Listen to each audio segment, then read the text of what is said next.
start taking something apart, I usually like to get a little background, a little history on it, find out how it was born, where it was born, and what it was like when it was new, so I get a little more familiar with what I'm doing. This particular truck was born in January of 1972. It has an original 360 engine in it. I'm pretty sure that engine came in this. And it made, with a 2-barrel option, 156 horse. 156 horse. That's very low. I think there was a 4-barrel option, 170. I'm sure it made good torque, you know, 1972 specs. It was coming into the gas crunch. You know how things were then. So, but there's a Edelbrock intake and a Holly carb on it, so you know it makes more than that now. It also came in mallard green and sea pine green metallic. That's what color this was. I much prefer this green and white combination. But before I take it apart, I like to give a little history, get to know the thing, before I start taking the blades to her. On the last Coyote swap we did, I pulled this whole front clip off in one piece. This one, because of the way it was painted disassembled. So rather than try and take it off and not scuff anything or scratch it, usually you get chips here, I wanted to disassemble this one the way it was painted. So I'm taking it apart, the panels will come off, we'll wrap them, set them aside, and that way I can clean everything a little better when I reassemble it. But that's what's happening right now. Bumpers next, and then the fenders, and then we'll do the inner fenders, core support, all that, and then we'll start getting to the meat of this thing. Whenever you're working in these trucks from the south, you always wonder, is there a scorpion or a rattlesnake or something, some sort of death bug going to come out and kill me? We don't have that stuff up here. Nothing will kill you around here. I just always wonder that when I'm tearing into these things. Well, there's a lot of room when you do this. I have to cut the exhaust, disconnect the drive shaft, put a plug in the end of the transmission. I'm going to pull this as one unit. I'm also going to drop this down a little lower. And once it comes out, I'll start cleaning it up.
One of these since I worked for Toys R Us as a kid.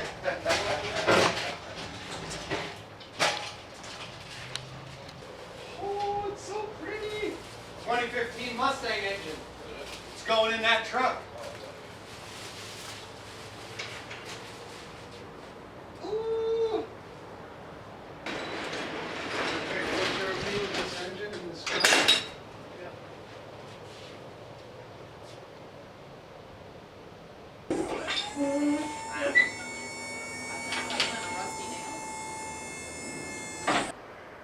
As you can see, the 2015 Coyote engine has arrived with the 6-speed transmission, and I'm super excited about that. We're going to get it mated together, and today I'm going to get it hanging in to see what kind of mods I have to make to the F250 and its twin I-beam suspension. So there's that. Stay tuned. It's coming like in just a few moments. I'll edit this. You'll see me doing what I got to do. My BMW X5 is in a shop getting a few much needed improvements, let's say that. So more on that later. But the RX-8, that thing, we're still waiting on parts. Supposedly they're on the way. But keep watching. This video is not over. There's going to be some super good content any minute. Hang on.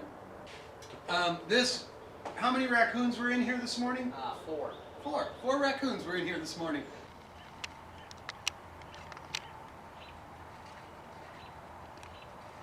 little baby ones. And they had a party in the middle of the night, apparently, because in this area here, we've got some clumpy shit, actual poop. In this area over here, we've got a little bit of vomit, apparently, from, looks like maybe grease from the grill. And over here, we've got some runny diarrhea. All of these things need to be cleaned before I can get back to work. So, is that you? Mom, where are the keys to the car? In a dumpster with the raccoons. That's the original one that me and you bought 25 years ago. Yeah. Do you remember buying those? Yeah. Yeah. $50 we paid for Yeah, those things. yeah, that thing's still around. Yeah. Nice. I had long hair when we bought that thing. Yeah, I bought that thing in. Yeah, this thing's still around. This is from when you had the Trans Am. Yeah. Yeah, I don't know how I ended up with this one. I give it to you. Actually, I said I wasn't giving it back. Yeah. The rotating assembly is there, the crank and pistons are in it, but everything is just mocked up. It's just sitting on here waiting on gaskets. When the gaskets come, I'll stick it in that. We're putting a... Oh, really? You need to beep that whole part out and make it a surprise. I learned the last time I was here. Yeah, I just had to push them all back. Refrigerator with beer in it, right? Yeah. I was trying to tell you the cold ones were smart ass, nothing changes. Hey! You know what I'm gonna have to do? I'm gonna have to cut part of this pallet away. Oh. All right, let's just say hi to YouTube. Was me. My name's not Joseph. Once you get it plugged in to the tuner, you can put it in a laptop and decide where it shifts. So if you want first gear to go all the way to the end of the noise and then hit second, it will do that. You get to move it around on the computer. Shift here, shift here, shift here. No shit. You tune it on a dyno to figure out what's Oh what. my god. When you said you have a carbureted engine and it needs rebuilt, my first thought is modern LS motors. Matter of fact, I have a modern, it's an aluminum 5.3 Chevy LS fuel injected engine. It's a lot like this one, but this is a Ford, that's a Chevy. And I have one of those engines sitting right now in a container down at the It'll dealership. work on my bed. I can make Put it that work. on- I can on put a that in 70. your vet. I can make your vet have air conditioning and cruise control and fuel injection where it doesn't. 400 more horsepower. You're not shitting. It'll have- You're not shitting me, No, right? no, I can do it. Yeah. No? Yeah. No. You gotta hook me up. Yeah. I could definitely do an LS swap on a Corvette over the winter in a couple of weeks. I was thinking something easy. Really. Mm-hmm. It's easier to put another engine and control system in that car than it is to take that out, send it to a machine shop, have them figure out what's wrong, get it back, buy all the new parts, put all that together. You'll be a double over a swap. The swap's Or a easy. swap. You gotta swap. Yeah. All right. Okay. And the thing, All the way around. Coming that way. now, straight ahead, it's got to go on the entire. Right there. Yeah, it's You working. got the oil pan rusting like that? I do. I just don't want it to hit the concrete.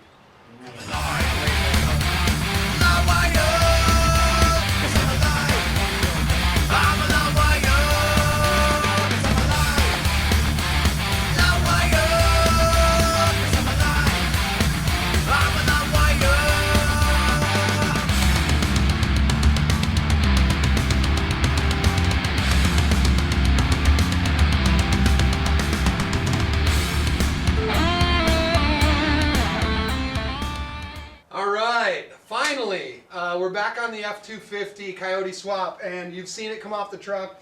It is now sitting here waiting for me to mate it to the transmission. When I bolt them together, I'm going to spin this around and get it back in this truck.